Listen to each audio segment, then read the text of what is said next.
Amen. Tout le monde va bien? Êtes-vous bénis ce matin d'appartenir à une race qu'on appelle les croyants? Amen. Savez-vous que le critère numéro 1 pour être un croyant, c'est de croire? Tout le monde dit ce matin, je crois. Je crois. Je crois. Faites comme si vous croyez vraiment. Je crois. Je suis un croyant.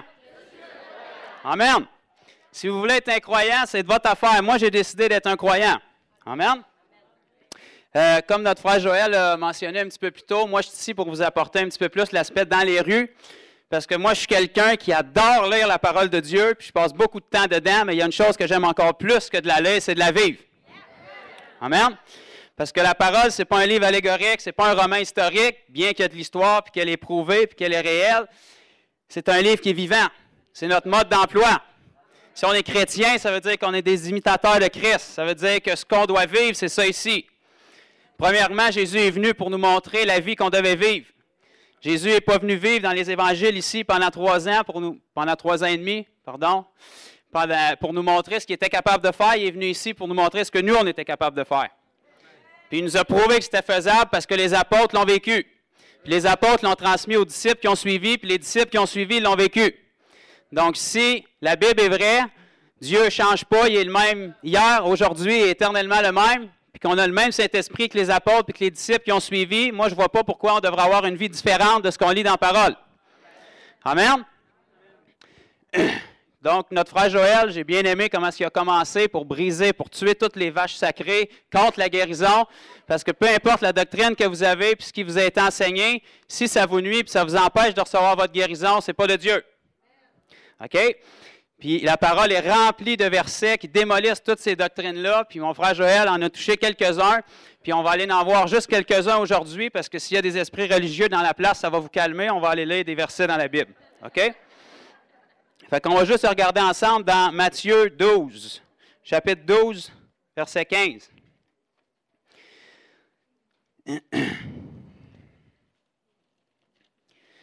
Matthieu 12, 15. On va commencer au verset 14 pour être un petit peu plus dans le contexte.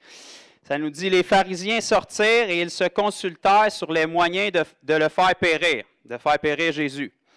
Verset 15. Mais Jésus, l'ayant su, s'éloigna de ce lieu. Une grande foule le suivit. Dites-moi ce que ça dit ensuite. Tous les malades.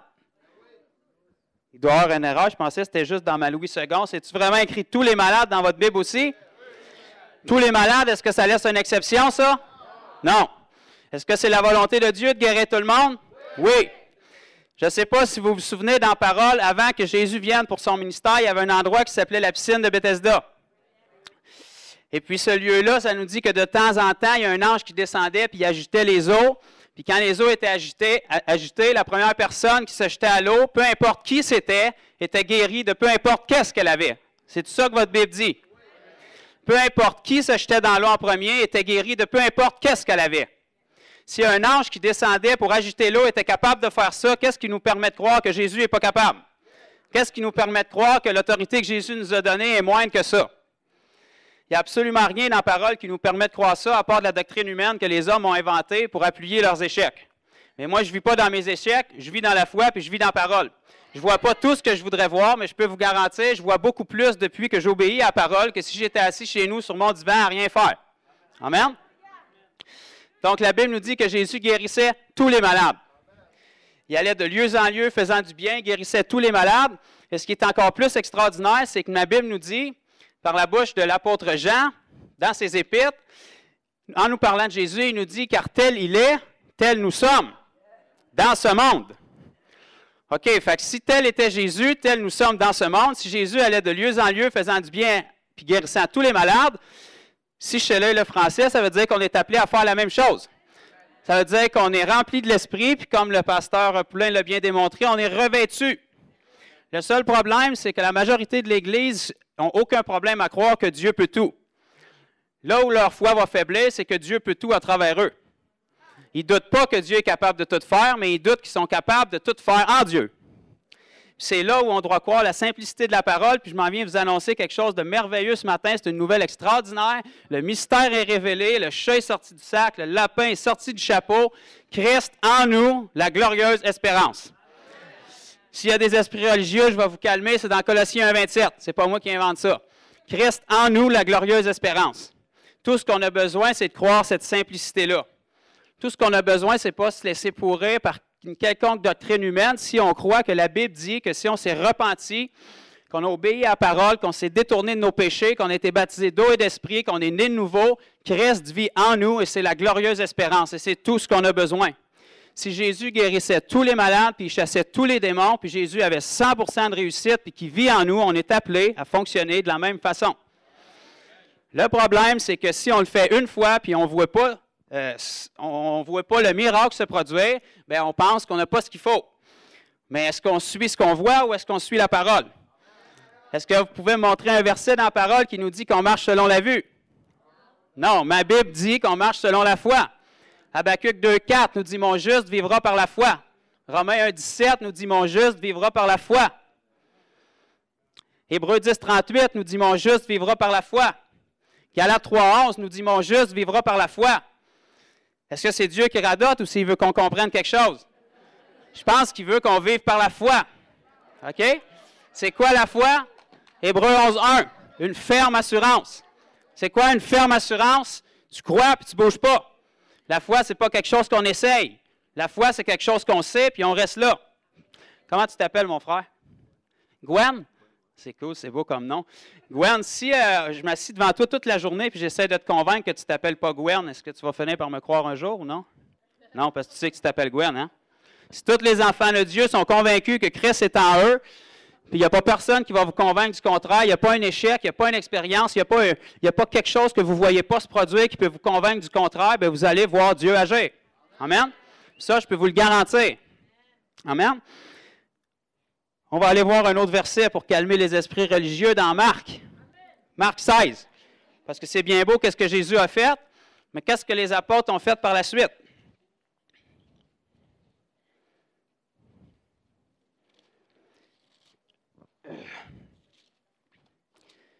Bon, je pense que Marc n'est plus dans ma Bible. Ah non, gloire à Dieu, il est encore là.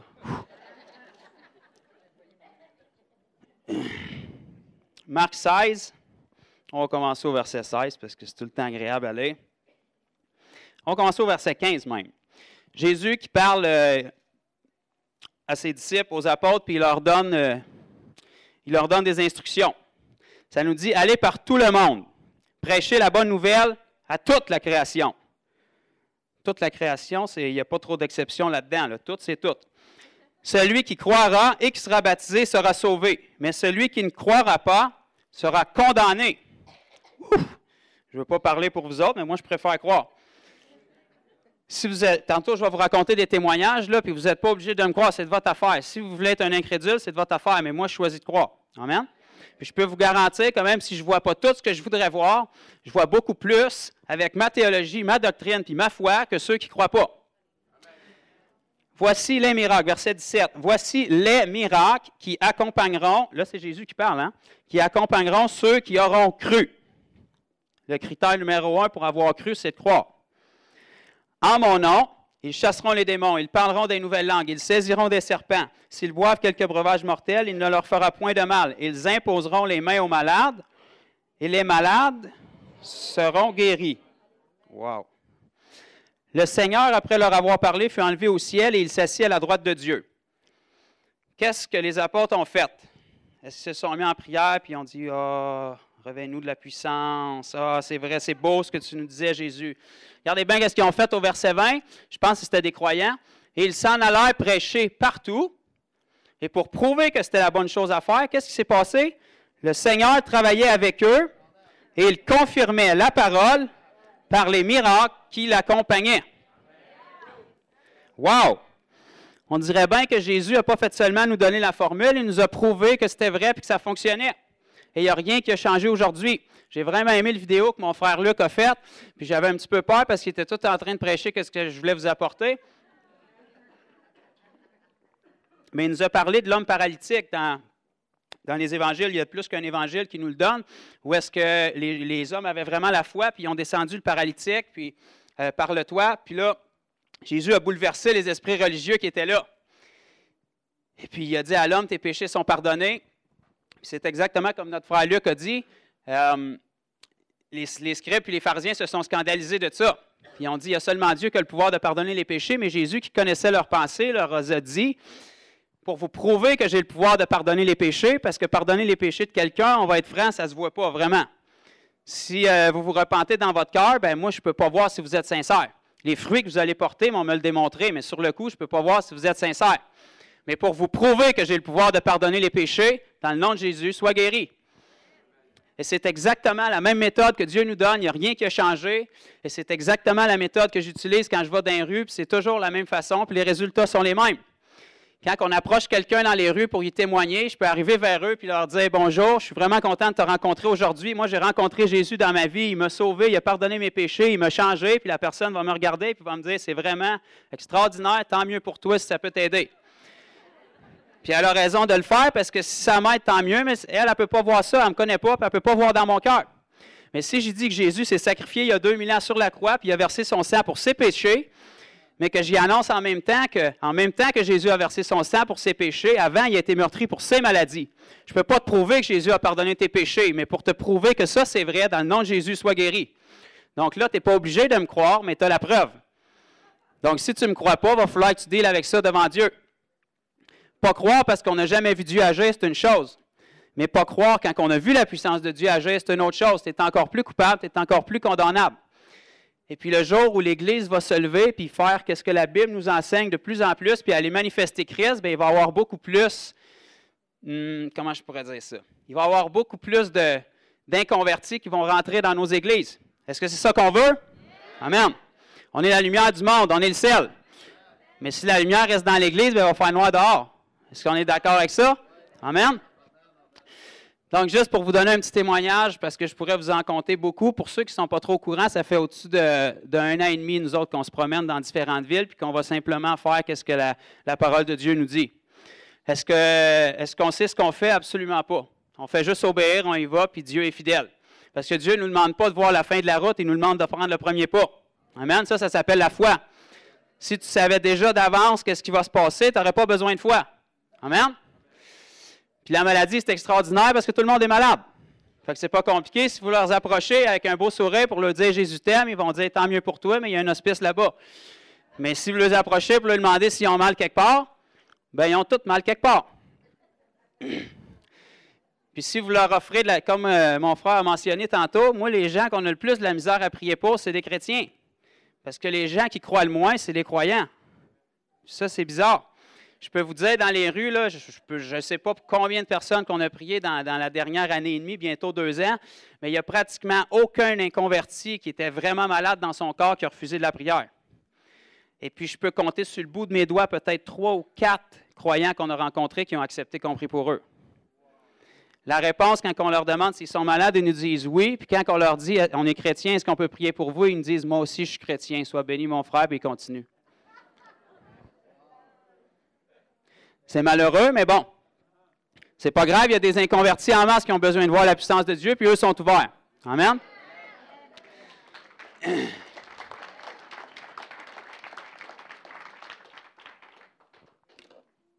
Vous n'êtes pas au courant, mais il y a un cadran ici, puis j'aime vraiment pas ce qu'il me dit. Il me reste 1 minute. Il me reste 1 minute 5. OK. Je veux juste vous raconter quelques petits témoignages pour vous montrer que la raison pourquoi l'Évangile se répandait dans la parole, c'est simplement parce que les disciples qui ont suivi puis les apôtres ont obéi à ce que Jésus disait. Ce qui attirait les foules vers Jésus, ce n'est pas nécessairement parce que Jésus avait un sourire extraordinaire et qu'il était sympathique, bien que probablement qu'il avait un sourire extraordinaire et qu'il était extrêmement sympathique. Mais pourquoi les gens venaient vers Jésus? C'est parce qu'ils voyaient les miracles. C'est parce que Jésus les nourrissait. Jésus multipliait la nourriture. Jésus chassait les démons. Dans les situations qui n'avaient pas d'espoir, Jésus était la solution. Puis il réussissait tout le temps. Et puis souvent dans la parole, comme Frère Joël a mentionné tantôt, ce qu'on aime, c'est de l'instantané. Puis je peux vous dire, je suis le premier qui aime ça. Puis ce que j'aime encore plus, c'est voir la réaction d'en face d'un converti qui vient de se rendre compte que là, il vivait dans le mensonge toute sa vie. Mais voyez-vous, dans la parole, Jésus avait toujours 100% de réussite, mais il n'y avait pas toujours de l'instantané non plus. La Bible nous dit des fois, à l'heure même, il fut guéri. Ça veut dire que Jésus a prié pour quelqu'un, puis il n'y a rien qui s'est passé en apparence. Mais Jésus n'a pas fait « Comment ça, Père, tu m'as abandonné? » Non, la personne est partie, puis parce que Jésus était inchangeable, ferme dans sa foi, la personne a été guérie à l'heure même. Alors, c'est la même chose pour nous. Là, environ 2-3 semaines, on était au Carrefour Richelieu à Saint-Jean. Parce que tant qu'il fait un petit peu froid dehors, on se tient dans les centres d'achat parce que c'est plus facile pour approcher les gens. Puis, j'ai vu vraiment un paquet de proies faciles. Il y avait un groupe de jeunes. Ça, quand tu évangélises, c'est comme la cerise sur le Sunday. C'est extraordinaire. Tu es comme un lion, puis il y a des proies qui sont isolées. Là, il y avait un groupe de jeunes d'environ peut-être 12-13 ans. Il était une quinzaine. Puis ça, c'est vraiment merveilleux parce que quand tu fonces dans le tas comme ça, tu es sûr qu'il y en a au moins un dans la gang qui a mal quelque part. Puis tu es sûr qu'il y en a au moins un dans la gang qui est plus tog que les autres un peu, puis qui va vouloir juste te prouver que tu as tort, fait qu'il va te laisser prier. Tu sais? Puis quand ils ont pas mal quelque part, ils sont tellement étonnés de ce que tu leur dis qu'ils se frappent entre eux autres pour se faire mal. Fait que là, je suis obligé de leur dire d'arrêter. Ça nous est arrivé à Drummondville, puis là, ils ont frappé sa plus faible de la gang. Elle a été guérie par après, mais je leur ai dit, faites pas ça. Là.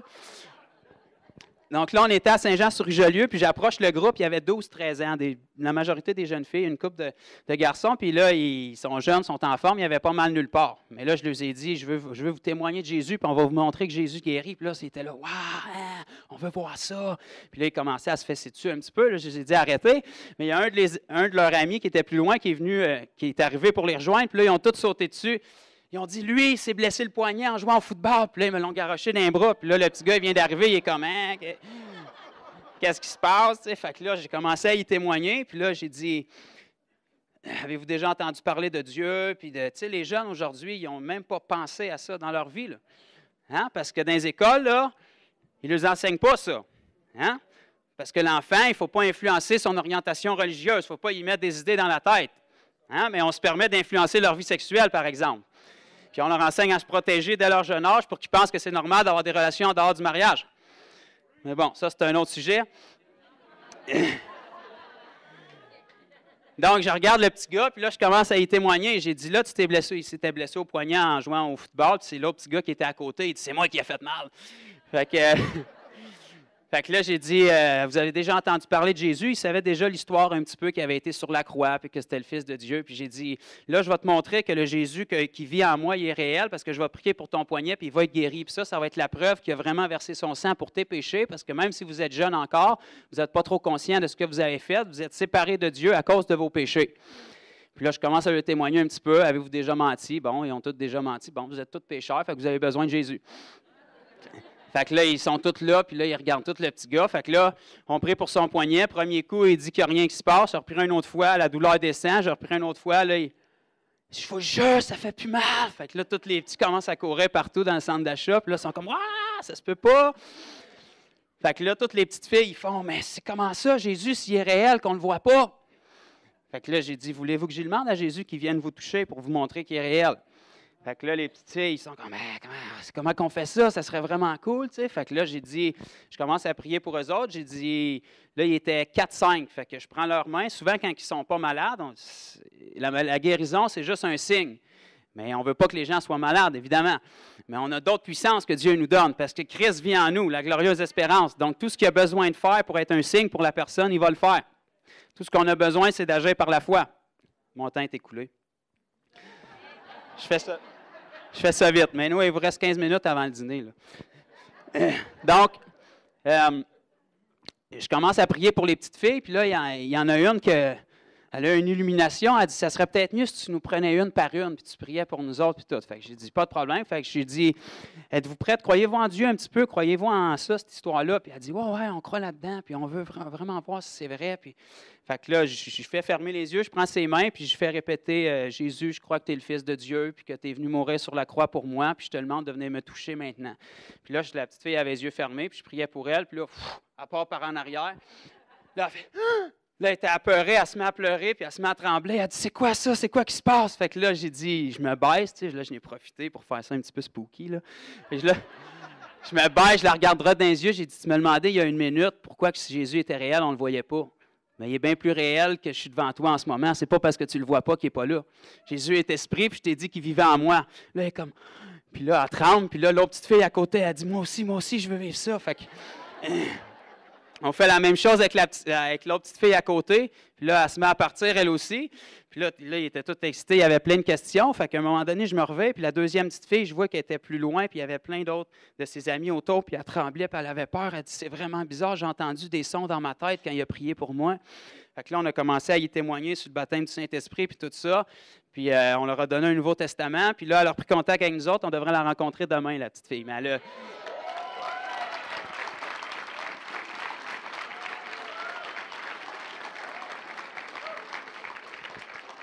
C'est des jeunes de 12-13 ans, fait qu'il faut être prudent, il faut passer par leurs parents, là, évidemment, mais on va voir ce qu'on peut faire. Mais bref, peu importe qu'est-ce qui arrive pour la suite, ils ont une semence. Puis ils ont une semence que personne ne peut les convaincre du contraire. Ils ne sont pas obligés de croire, ils ne sont pas forcés de croire, mais là, ils ont quelque chose de concret sur lequel baser leur foi.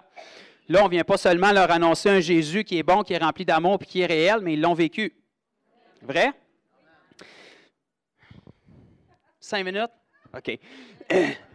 Ça s'est passé au Carrefour Richelieu. Juste une semaine avant ça, on était au même Carrefour Richelieu, puis on approche... moi, j'ai découvert une certaine tactique, c'est que j'approche les gens dans les kiosques de cellulaires, puis dans les magasins, puis ces trucs-là, parce qu'eux, ils ne peuvent pas se sauver. Il faut qu'ils vous traitent comme un client, parce que jusqu'à preuve du contraire, vous êtes un client. Au pire, je peux prendre un cellulaire dans ma main, fait qu'ils ne peuvent pas se sauver, puis ils sont obligés d'être polis avec moi. Mais je peux vous garantir, là, au Québec, vraiment, là, on n'est pas persécuté, hein? Tout ce que vous allez avoir, c'est non, ça ne m'intéresse pas. Fait que si vous tombez dans l'épreuve à cause de ça, là, on a vraiment un problème. Je me vois mal arriver au ciel et expliquer à l'apôtre Paul, ben, je suis un petit peu gêné d'aller témoigner parce que les gens me regardaient bizarre. Là. Fait que, l'apôtre Paul va vous dire, j'ai été laissé pour mort, j'ai fait naufrage, j'ai manqué de nourriture, j'ai eu faim, j'ai eu froid, j'ai été lapidé. Je pense que nos excuses ne tiendront pas la route. Vrai? On n'est pas persécuté au Québec, mais on n'évangélise pas. Les pays du monde qui sont les plus persécutés, eux, évangélisent. Il y a quelque chose qui ne marche pas. Il faut qu'il y ait quelque chose qui se passe. Amen.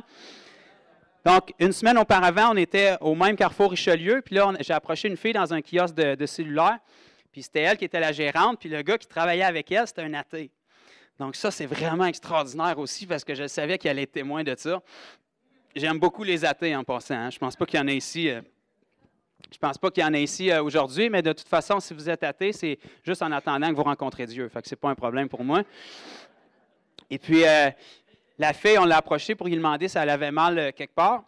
Puis, savez-vous comment j'ai su qu'il fallait que je l'approche? Ben, c'est parce que je l'ai vue et elle était devant moi. Fait que je l'ai approchée. C'est pas plus compliqué que ça. Ouais, mais mon frère, c'est pas comme ça que ça marche, il y a des règles à suivre. Si vous voulez suivre des règles, là, durant l'heure du dîner, vous irez chez Bureau en gros, vous achetez une belle caisse de règles, là, vous en prendrez 2, 3, puis vous la pointerez vers quelqu'un, puis vous suivrez vos règles, OK? Le jour où vous rencontrez quelqu'un dans la rue que Jésus n'est pas mort pour lui, continuez votre route. En attendant, vous arrêtez pour tout le monde. Amen? Donc, j'approche la fille dans le kiosque de cellulaire, puis je dis « Salut, ça va bien? Je veux juste te demander si tu as mal quelque part. » Puis là, elle est toute surprise, elle regarde l'athée qui est à côté, elle dit « C'est incroyable. » Elle dit « Aujourd'hui, j'ai passé la journée à parler avec mon partenaire qui est là, puisqu'il n'y avait pas grand monde, comment est-ce qu'elle s'est blessée l'épaule en faisant de la danse. Il y a 1 an et demi de ça. Puis son épaule ne s'est jamais replacée, puis quand elle a bougé, elle a débarqué. Puis c'est pas de la douleur, mais c'est comme fatigant parce qu'elle dit « J'y ai fait toucher un matin même, puis ça fait crunch, crunch. » Fait que là, j'ai dit « Ah, c'est extraordinaire. » J'ai dit « Nous autres, on est chrétiens. » J'ai dit Là, je demande à l'autre, il me dit qu'il est athée, puis tout. J'ai dit, ça va être vraiment cool. J'ai dit, on va prier pour toi, puis tu vas être guéri live comme ça, instantanément, puis ça va être un signe pour toi, pour te montrer que ce qu'on te dit est vrai. Fait que là, OK. Fait que, on prie pour elle. C'est même pas moi qui ai prié, c'était le petit couple. J'ai un petit couple qui évangélise avec moi à Saint-Jean, qui sont vraiment extraordinaires. Puis elle a pris 2 secondes pour elle. Elle commence à tourner son épaule, elle se met à pleurer, ça ne clique plus pantoute. Elle a dit à l'athée, mets ta main sur mon épaule, il n'y a plus rien qui cliquait.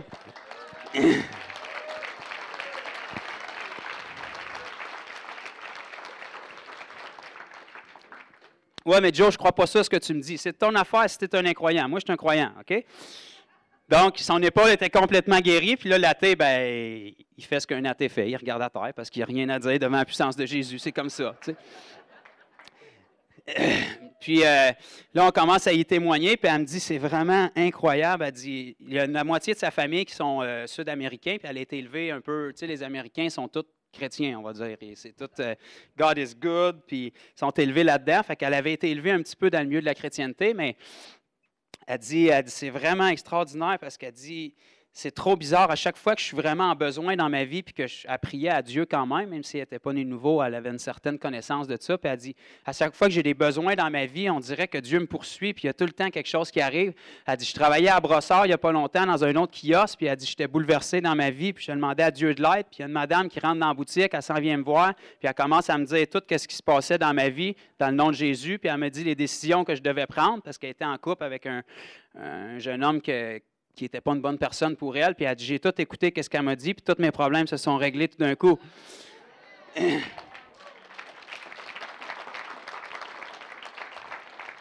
Puis là, elle dit, je suis en remise en question, j'étais à un autre endroit dans ma vie, puis j'ai beaucoup de questions, puis je prie Dieu pour de l'aide, puis une direction avec la connaissance de Dieu qu'elle avait, évidemment. Puis elle dit, aujourd'hui, vous arrivez, puis elle dit, c'est comme trop bizarre. Puis là, elle était guérie, on y a témoigné, on y a annoncé l'Évangile, on a passé une bonne demi-heure plus avec elle. J'ai reprié pour elle, j'ai dit, le même Jésus qui t'a guéri, il veut te montrer qu'il t'aime, puis il va te toucher. Puis c'est ce qui est arrivé. Elle a commencé, elle aussi, à partir un petit peu par en arrière.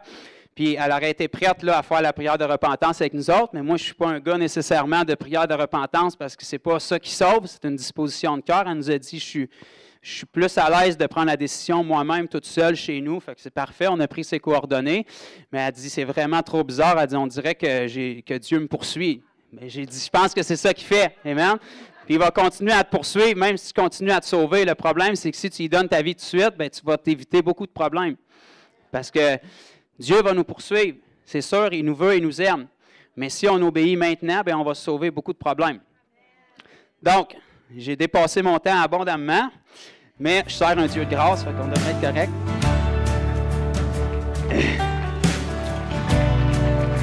Soyez bénis. More than words, more than good ideas, I found your love in the open fields. More than words, more than good ideas, I found your love